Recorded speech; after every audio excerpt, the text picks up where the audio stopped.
Hi, Ian. How are you? I'm awesome. Thanks. And yourself, Suzanne?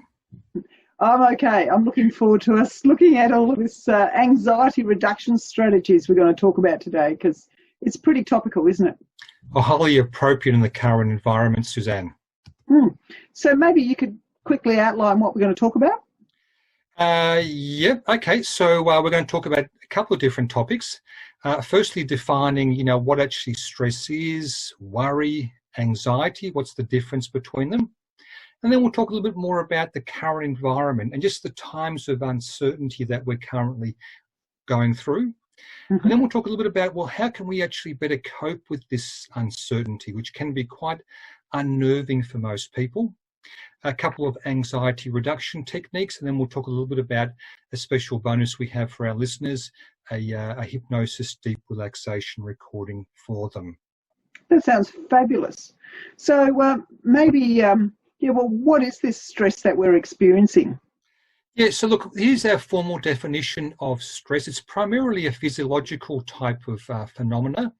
And it's really to do with any experience, Suzanne, that really overloads the mind and body. And you just have difficulty coping for whatever reason with that particular stress or that event that actually occurs. And that's certainly happened lately, isn't it? For a lot of people. Yes, certainly has. And if it's just a one-off event, it's not a major big deal. But if it's a consistent event over time, this is when it becomes a problem and can produce what we call some structural and material abnormalities in the body, which we'll come back to in a bit more in a moment. So what is worry? Tell me more about that. Well, see, interesting, while stress is actually more a physiological phenomena, worry is actually more a psychological one. We're sort of to do more with the mind, sort of dwelling on, possible negative events, negative thoughts, worrying about possible outcomes that we don't like. And it's primarily a mind-related type of issue. Yeah, I can see that. Yeah. So what happens with worry if it's long term? It actually can be, again, quite detrimental because it can cause things like sleepless nights, can cause health issues moving forward as well. So although it's a mind thing, it can still have some pretty detrimental health issues for us moving forward. So what's anxiety then, Ian? It's really the combination of the two, actually, Suzanne. When we actually take a bit of worry and a bit of stress, we put them together, that's actually what gives us the anxiety. So it's actually experienced both in the mind, which is the worry component, and also in the body, which is more the stress component. Not a place to be, is it? No, not a good place to be at all. Wow, I can see here how we cope, or generally how a lot of people try to cope with anxiety. Yes. They sort of turn to lots of external stimulants or relaxants to help them. Actually, many of them, unfortunately, are quite detrimental to their health moving forward and are of limited success for them to help them cope with the anxiety. Whether it's to do with smoking, alcohol, overeating, looking for comfort from foods, for example, or even more serious things like drugs, like cocaine or ice or other things. But the anxiety still stays there. Look, it can have a short-term benefit, but over the long term, it's really not fixed anyway. It's a little bit like a Band-Aid type solution to the underlying problem.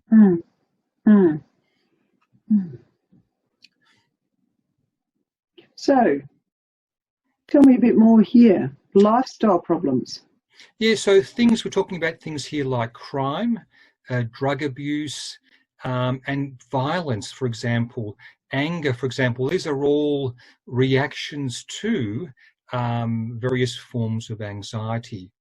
We actually say that most of these lifestyle problems, even things like gambling, for example, they're often derived from a root cause, the actual root cause really being anxiety and stress. People are actually sort of trying to find ways to manage that and reduce it moving forward. Okay. So What does it do for us, though, anxiety? Well, again, particularly over the long term, if it's a long-standing type of problem, actually have some pretty serious health issues. For example, as we've got here, 90% of modern diseases are actually caused by or are made worse, in fact, by stress and anxiety. And up to 90 doctor visits have or are based on ailments that are to do with stress and anxiety. I mentioned before, it actually causes most antisocial behaviour, gambling, drugs, violence, and so on and so on. So it's a pretty serious problem that really needs, serious thought and attention to address as soon as possible. We need to be quite thoughtful about it, don't we? So, yes. So then, Now, with the circumstances that we're facing now, would bring up a whole lot more anxiety, wouldn't it? Yes, it's actually been found, in fact, Suzanne, that when we're uncertain of things, when there's uncertainty around us, it actually causes even a further increase in anxiety and stress. And in fact, at the moment, we do really live in uncertain times. It's actually interesting research that was actually done in a university in the UK. So it was actually back in 2016, which was a group of London researchers. And they were actually exploring how people reacted to electric shock. And there were two groups of people. One actually knew that they were going to get the shock at certain times throughout an activity they were doing. So it was a certain outcome. And for others, it was uncertain. They didn't know whether they would get one or they wouldn't get one when certain events occur. And the fascinating thing that came out of that, Suzanne, was that people in the second group that had the uncertainty surprisingly actually had much higher stress levels than those actually in the first group who knew they were going to get the shock when certain events occur. Which sort of leads us to understand then that uncertainty dramatically escalates and increases the level of stress and anxiety that we actually experience. And then the uncertainty is really seen as such a threat. Exactly. And it also causes us to what we call catastrophize, sort of think about worst case scenarios. We sort of build it up to a point that actually can be a lot worse than it actually is, because we're sort of imagining all these worst case scenarios that will potentially occur. And it leads us then to sort of move into that sort of fight or flight type of syndrome. You get paralyzed, you sort of just can't sort of break out of that because you're sort of locked into that sort of mode of response. That would be terrible. That'd be a bit of a vortex, wouldn't it, going down that path? And it causes, some really undesirable responses, negative ones, whether it's to do with any of these, anger, aggression, frustration, fear, lashing out, and just all forms of negative behaviour. We would all be feeling some sort of pressure, particularly at the moment. So what can we do about it? Well, there are a variety of techniques we can actually use, Suzanne, that actually helps us to either mitigate uncertainty and also, as we'll see a little bit later on, actually help us to reduce and better manage anxiety and stress. So we're going to begin by talking about a couple of techniques to help us with uncertainty. I see that bear there. I mean, a lot of people would be experiencing a bit of difficulty with sleeping. Wouldn't that be one of the first things that people might feel? Exactly right. That would certainly affect their sleeping pattern. We're going to come to that in a moment when we talk a bit more about anxiety and stress. I suppose the first thing, though, is just becoming more and more aware this is the current situation we're dealing with. And the natural response for people is to become more anxious in these times of uncertainty. It is normal. It's nothing unusual. And just awareness of that human automatic response can actually help us better deal with it moving forward. Sort of accept it. Exactly right. Exactly right. And also, number two is just saying to us, look, rather than just be responding in that fight or flight, there are other ways we can also respond. We've got more options available to us than just these two limited types of responses. We're looking at, for example, different relaxation techniques, sleep improvement techniques, for example, as well. Actually help us, go beyond these two quite limited types of responses that would automatically fall back on. For example, breathing is just a great, deep breathing is just a really good way to be able to reduce stress and anxiety, particularly during these periods of uncertainty. So taking in really deep breaths and just stopping to do that. Exactly right. Whenever you're feeling a bit anxious or a bit upset, just sort of, maybe close your eyes, take some big deep breaths for maybe a minute or two, just dramatically helps you relax and calm down. As we were saying before, accept uncertainty is the current norm. It's not going to change in a hurry. That's just the environment we're all currently living within. So finding better ways to manage and reduce this, mitigate it, actually is, a really valuable thing to be able to do. It is a bit difficult, isn't it? We don't have the answers to all the questions. I don't know that we ever do anyway, quite frankly. I think sometimes we're fooling ourselves. But when you escalate the level of uncertainty and then there is more questions, and people tend to like to have more answers, but maybe the answers aren't quite there yet. Exactly right. And you're just being able to be comfortable with that. We're not going to know all the answers at all times, and that's okay. We can still deal with that level of uncertainty. With number 5, looking at rigidity actually tends to cause most problems that we experience in our behavior in our lives.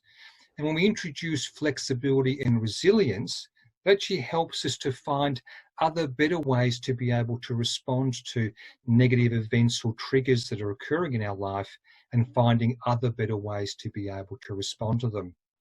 Ian, could you talk about flexibility and resilience and what that really means a little bit? Like, what does the word resilience mean, and maybe what is an example maybe of that?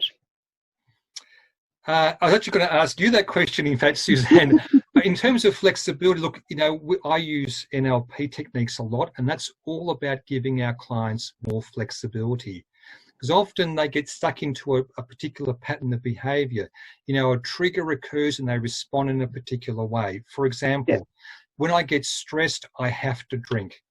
Or when I get stressed, I have to gamble or overeat. Well, is that really the only possible outcome you could do? The only response you could have to that trigger? And the answer, of course, is no. There's many other things they could do to better respond to that more effectively. And so by being flexible, being open to trying other techniques and ideas, they can find other more powerful ways, which are also healthier, to help them deal with the uncertainty. In terms of resilience, Suzanne, I was going to ask you about some comments and thoughts there. Well, I think if you have some resilience, it's certainly a highly valued aspect, I think, in everyday life anyway. But certainly in times of uncertainty, the resilience is of increased value, really. And really, I think it's about having some depth to your responses and emotions, and it helps you perhaps control negativity and move towards positivity, even in the circumstances that you might be suffering a job loss or anything else like that at the moment. But it's about the sort of whole package of you in an emotional and psychological strength, really, that resilience can give you. And in a corporate setting, how would the value of resilience would be more powerful or more important? Oh, in the corporate setting, especially in leadership roles, it's absolutely essential for people to be able to show resilience just for their own sake, because they'll have lots of responsibilities, but also to as a leader, and behaving and showing people the behaviours of resilience gives other people a sense of confidence and helps them in their capacities to actually go forward as well. If we all went screaming around waving our hands, it's it's not going to help anybody. It's actually going to increase the panic quotient or something, in the environment. So, yeah, it's almost about planting your feet really, really well in the ground and just thinking, what do I have to respond to? What can I do positively? And how can I keep things that I can control in control, and maybe even develop those to be able to handle some of the things that are outside of your control, to be able to ride past them, surf the wave, if you like. Fantastic. It leads it on nicely to our sixth point here about the two circles of control, which is a really powerful way to accept the fact that, in any situation, there are some things we can control, there are other things that we can't. So if we actually draw two circles, in one we put all the things we can't control. For example, we can't control the current situation. We can't control, for example, our co-workers. We can't control our boss. We can't control, for example, our neighbours. That all goes actually in the can't control circle.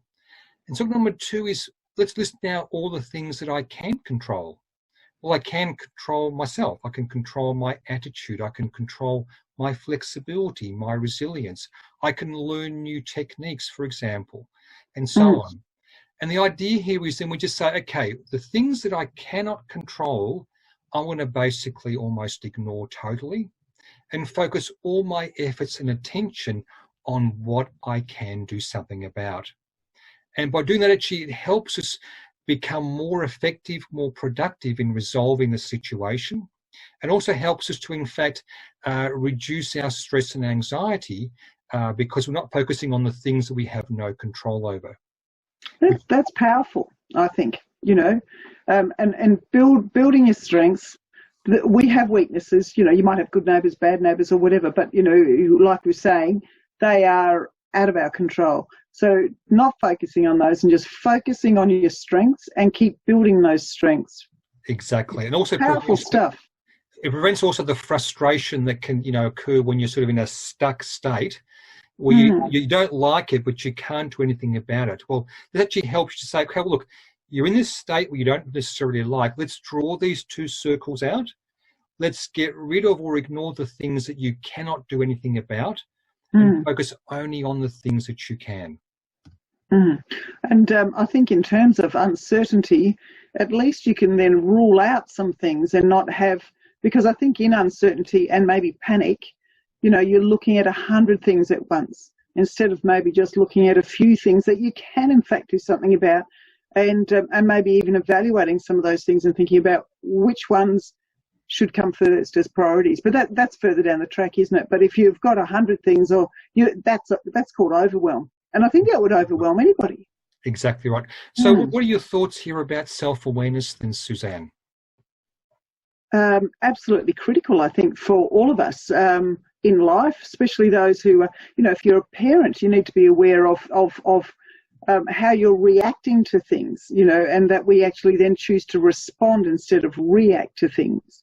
And some of those reactions are your first thoughts or your first feelings, but it doesn't mean you actually have to do anything about them. We're not saints. We are all people, and that's fine, but your self-awareness is really, just checking it and checking yourself and thinking about, whether things are actually serving you well or not. And if they're not serving you well, then looking at and learning. I love that you mentioned learning, because we all need to keep learning. Maybe some new skills, new thought patterns, when we're faced by a challenge. And having that flexibility to be able to be open to trying them as well, I presume. Yes, yeah.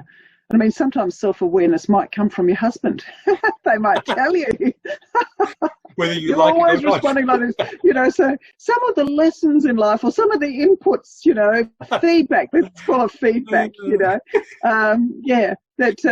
just run it through your own filter and see whether or not you accept that at all. But, being open to that, I think, is really important, being open to feedback. And that really does help your self-awareness. You don't have to live in the land all the time of trying to take in information about yourself, but, know some people that you respect and ask them. I think that's, people that you know.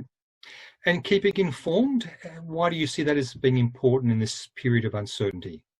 Well, so we don't have Chinese whispers, I think, which just, that do you remember that old game where you start off with one thing that may have been the truth or a statement, and how it gets bended and bended, that's not even a word, bent, and changed so that it's so radically different at the other end. So I think we really need to have viable information, and if we have good information, that we can then base our decisions on that. We can base our thinking and our strategies on that. But if we've got information, and I'm sorry to say, but maybe sometimes from, a Facebook story or what someone said over the fence, or one of my workmates who rang up, or something else like that, we don't know where they're at. They could be in the middle of that catastrophizing stage. They might not have all the data that you need. So you really do need good data to make effective decisions. So keep informed from viable information sources. Yep. I know too at the moment, I think it's actually, you have to be very careful about information overload as well. So if you are getting information from 100 different sources, cut it out. Just go to one or two viable sources to get your information. And why do you think maintaining a positive outlook is so important, again, in these times of uncertainty, Suzanne? Because I think if you have a negative viewpoint, you'll see things all negative. It's like a magnet, if you like. So, and I think it's a matter of discipline to actually have a positive outlook. It's very easy for us all to fall into having a negative viewpoint and a negative outlook. We're not saints, however, so maybe every now and then we might fall into that. But when you tread in doggy do, you go and clean your shoe up and get going again, That's what you've really got to do. And I think that is something you can positively do for yourself. It's quite a constructive thing you can do. To just, again, with self-awareness, and just think, am I really, test your own thinking. And, am I really thinking about this clearly? Have I got all the information? Have I got viable information? And having said that, some things just do suck sometimes, but they only suck for a certain period of time too. There are ways out of things. So, and even that is a positive outlook, if you like, You can't say, hey, this uncertainty is fabulous for us all. It is not, but there will be an end to it. There will be learning from it. There are opportunities in it. And some of the opportunities may just be about how to live and go past this. And in fact, actually, all of these three, they're all in our circle of control, things we can control, aren't they? Yeah, they are. They are, very much. It's very much an empowering sort of couple of steps there. Yes. Why do you see the importance of staying connected, Suzanne? Because I think, again, like we were talking about self-awareness or whatever, just checking in. Social relationships are very important, a very good source of like almost alternative energy, especially if you're in the doldrums or anything else like that. People can just check things with you and know that you're actually cared for. People can give you things, give you ideas, give you energy, momentum, information, etc., that we talked about beforehand. But those connections, we have them in life. We're social beings. We need it. And you may be more introverted than me, but doesn't many people are. But it doesn't matter. We all actually still need those connections. We are actually, tribe animals, if you like, and we need that. And I think especially when it hits the fan and you're feeling vulnerable, just knowing someone's next to you or cares for you or knows you and can just check in with you. How lovely is that? And that is a source of strength for you. Yes.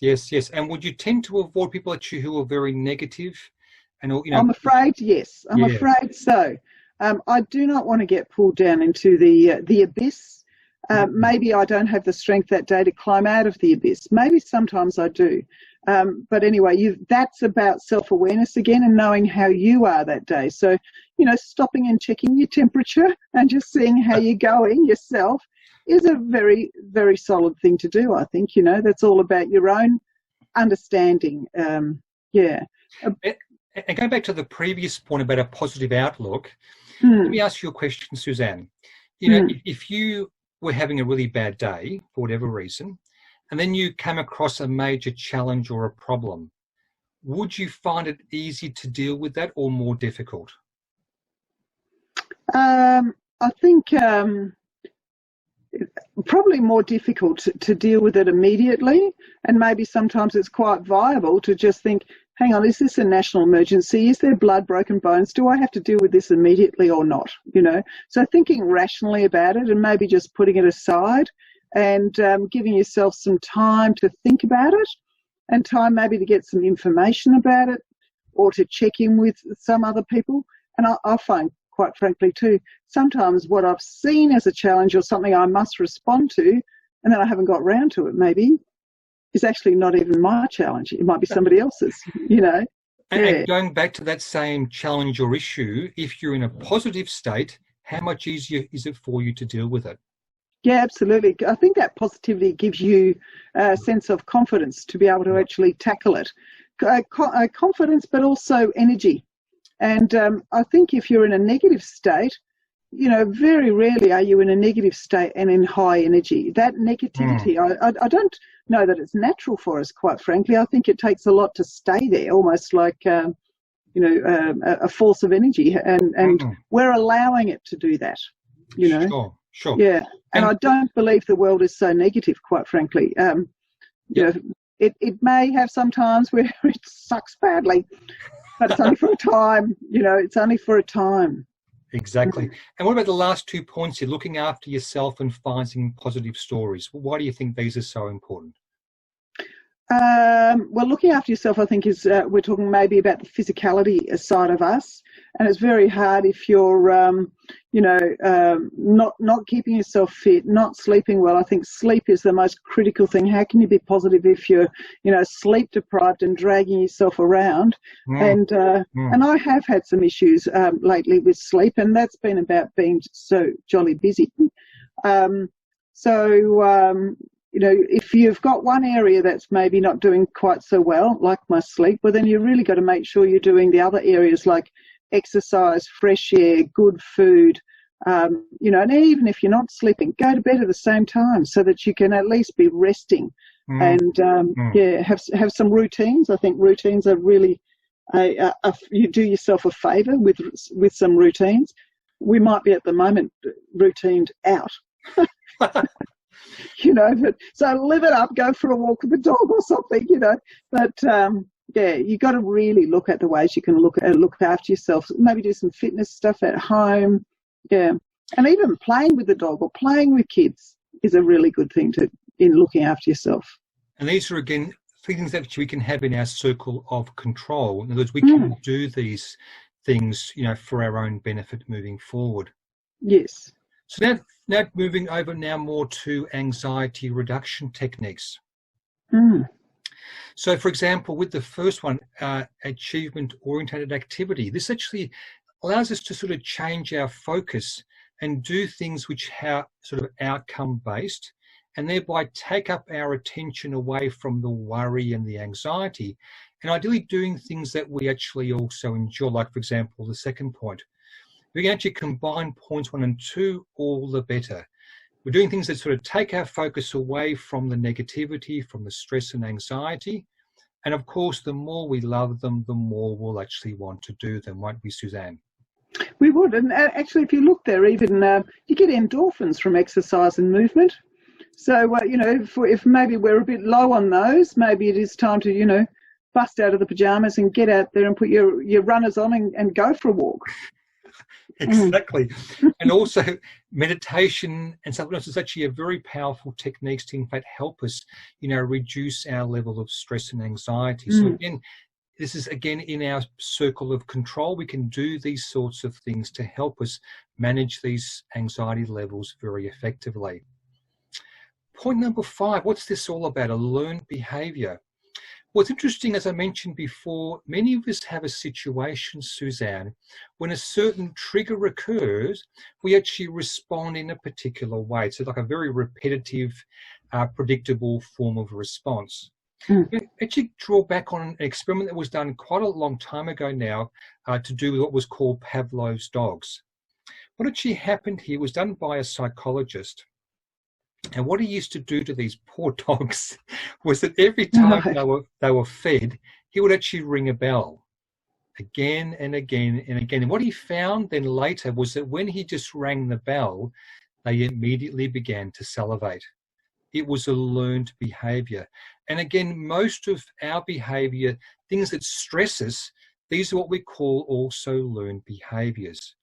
How can we possibly then interrupt that response and to change something that actually is more effective and thereby helps us better deal with the anxiety levels? You were saying before it's very important to eat well. Yes. Sleep well, very, very important. There's a couple of what we call anxiety distraction techniques, which just help us, again, take our attention away from a scenario where we're getting quite stressed and anxious just due to a stressor or whatever it might be.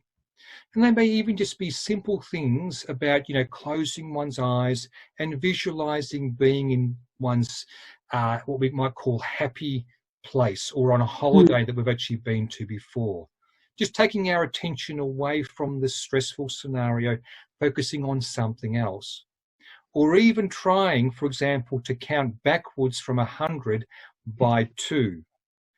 That you have to focus on, otherwise you're not going to get that right, are you? What about, actually, this one's over here. There are a couple more there, I thought. I know. Okay. Who would like, for example, to get a powerful recording to help them better deal with stress and anxiety? We've actually got a recording available too. It happens to be totally free. You can get access to just by simply sending an email to ian@melbournenlphypnosiscentre.com.au. I've listened to that recording. It's a very good recording, Ian. In fact, you're actually having some problems with with sleep before, Suzanne. Tell me what actually happened when you used the recording. I didn't hear the end of the recording. I fell asleep. So that's perfect. Fantastic. So if anyone would like a copy of that to help them with their sleep, just let us know. What are we going to be talking about in our next video, though, Suzanne? We're going to be talking about anxiety and managing, I suppose, our mental health in the workplace. Really, that's what we'll be looking at. And it's coming up pretty soon, isn't it? Yes, next week. Awesome. Okay. Anything else to add before we wrap it up for today, Suzanne? No, thank you very much. Thank you, Suzanne. Another great session.